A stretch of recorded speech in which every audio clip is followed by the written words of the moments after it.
हरे कृष्णा, राधे राधे। ठाकुर जी के इस परिवार में सभी लोगों का स्वागत करती हूँ। दोस्तों, कान्हा जी अपने भक्तों से कभी ना दूर रह पाए। जैसे कान्हा जी की प्यार में, कान्हा जी के प्रेम में हम रंग जाते हैं, वैसे ही हमारे प्रेम में कान्हा जी भी रंग जाते हैं। आज ऐसे ही एक कहानी लेके आप सभी के सामने हाजिर हुई हूँ। कहानी बड़ी अच्छी है, मन लगा के ज़रूर सुनना। बहुत साल पुरानी बात है। देवी प्रसाद नामे एक आदमी अपनी बीवी और बच्चे के साथ हमेशा बांके बिहारी जी की दर्शन करने के लिए आते थे। देवी प्रसाद जी की धर्मपत्नी, दोनों बच्चे और खुद देवी प्रसाद जी भगवान को बहुत मानते थे। बहुत विश्वास करते थे कि उनके हर सुख दुख में भगवान जी उनके साथ देते हैं। पर देवी प्रसाद जी की एक बात बड़ी अजीब सी थी।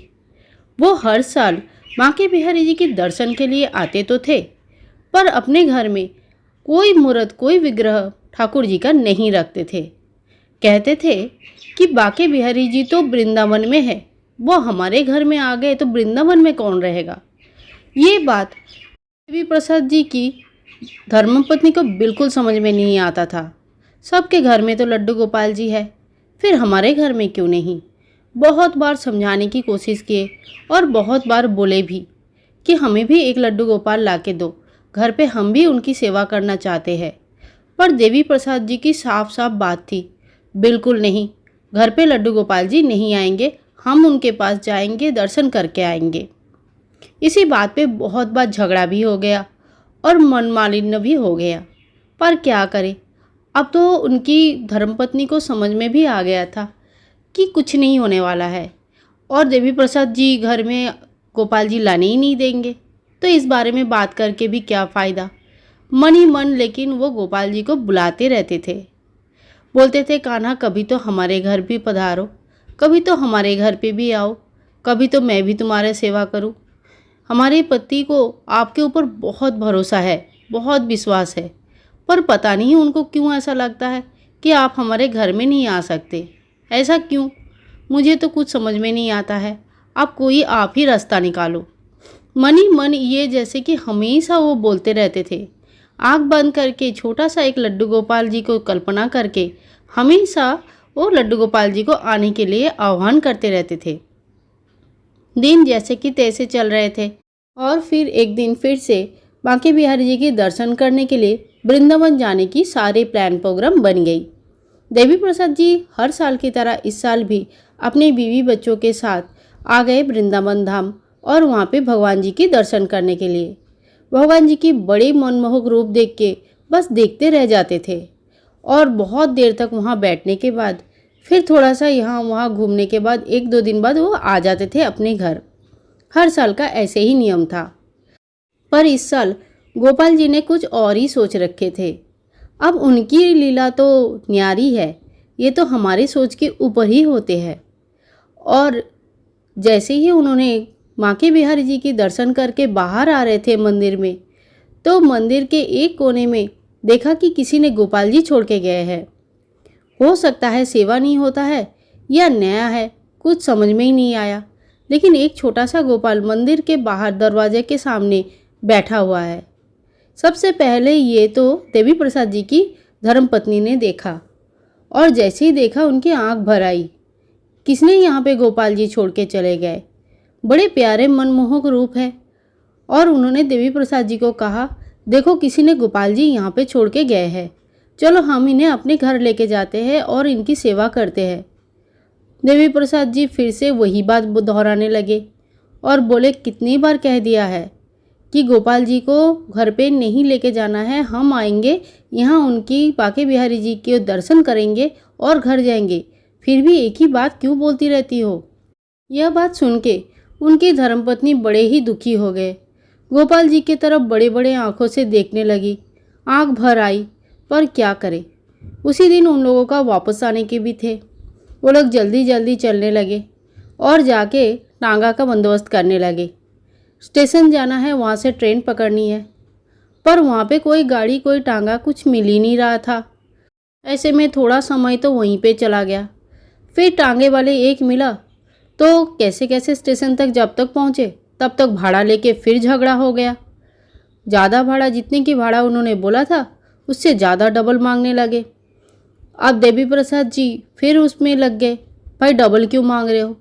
ऐसे करते करते कब समय निकल गया किसी को कुछ समझ में ही नहीं आया। और जब तक स्टेशन के अंदर गए तब तक ट्रेन निकल चुकी थी। अब ट्रेन चली गई है तो क्या करे समझ में नहीं आ रहा था, बड़ी परेशानी हुई थी। और उस समय ऐसा लग रहा था कि आज का दिन तो बड़े ही बेकार हो गया। ट्रेन भी चली गई, दूसरे ट्रेन की टिकट कब मिलेगा क्या पता। देवी प्रसाद जी अपनी धर्मपत्नी और बच्चों को बैठाकर फिर से ट्रेन की टिकट के लिए स्टेशन में अंदर चले गए और वहाँ से टिकट लेके वापस आए। ये टिकट एक दिन की बाद की थी, मतलब आज का दिन और कल का दिन उनको वृंदावन में ही रुकना था और फिर परसों सवेरे की ट्रेन की टिकट मिल गई थी। देवी प्रसाद जी की धर्मपत्नी को ऐसा लग रहा था जैसे गोपाल जी ने जानबूझ के ट्रेन मिस करवा दिया है, लेकिन ऐसी बातें बोलने की हिम्मत नहीं थी उनमें, क्योंकि देवी प्रसाद जी ऐसी बात तो बिल्कुल नहीं सुनना चाहते हैं। इसीलिए चुपचाप बैठी रही और टिकट मिलने के बाद वो लोग फिर से वापस आ गए अपने होटल पे। होटल पे वापस आके सबका मन थोड़ा ख़राब ही था। ट्रेन मिस होने की वजह से नया टिकट लेना पड़ा, एक दिन का ऑफिस भी छूट जाएगा, इत्यादि बहुत सारी चीज़ें दिमाग में घूम रहा था। पर ठीक है, जो होना है वो तो हुआ। अब क्योंकि एक दो दिन और रुकना था तो देवी प्रसाद जी कहते हैं कल सुबह सुबह फिर से हम लोग एक बार बांके बिहारी जी की दर्शन के लिए जाएंगे और परसों सवेरे ट्रेन है तो परसों सुबह नहीं जा पाएंगे, फिर से ना ट्रेन छूट जाए कहीं, इसीलिए कल ही हम दर्शन करके एक बार आ जाएंगे। अगले दिन सुबह सुबह तैयार होके स्नान आदि करके देवी प्रसाद जी अपनी धर्मपत्नी और दोनों बच्चों के साथ फिर से बांके बिहारी जी के दर्शन करने के लिए मंदिर पहुँचे।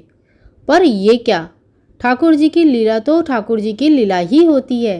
मंदिर के बाहर फिर से वही लड्डू गोपाल जी बैठे थे।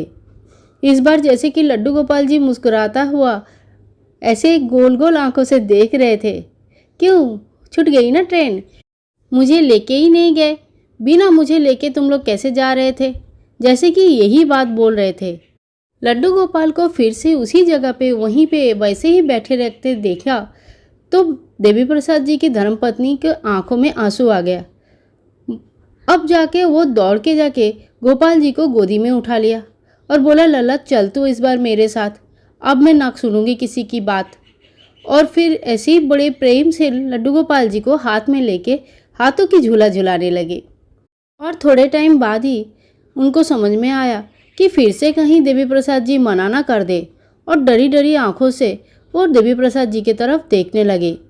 पर इस बार तो कमाल हो गया, देवी प्रसाद जी की आंखों में भी आंसू था।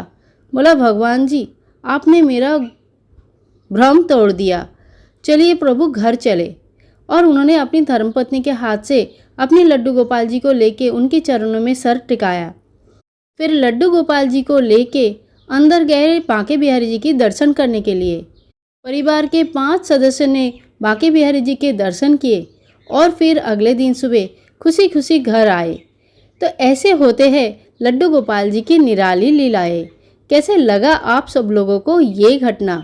इस तरह से देवी प्रसाद जी के जीवन में लड्डू गोपाल जी आए थे स्वयं बांके बिहारी जी के मंदिर के सामने से। आशा करती हूँ ये कहानी बड़ी अच्छी लगी होगी, मन को कहीं छू गया है तो एक लाइक ज़रूर करें, चैनल को सब्सक्राइब करके रखें ऐसे प्यारे प्यारे और सारे कहानियों के लिए। मिलते हैं नेक्स्ट वीडियो में, तब तक के लिए हरे कृष्णा, राधे राधे।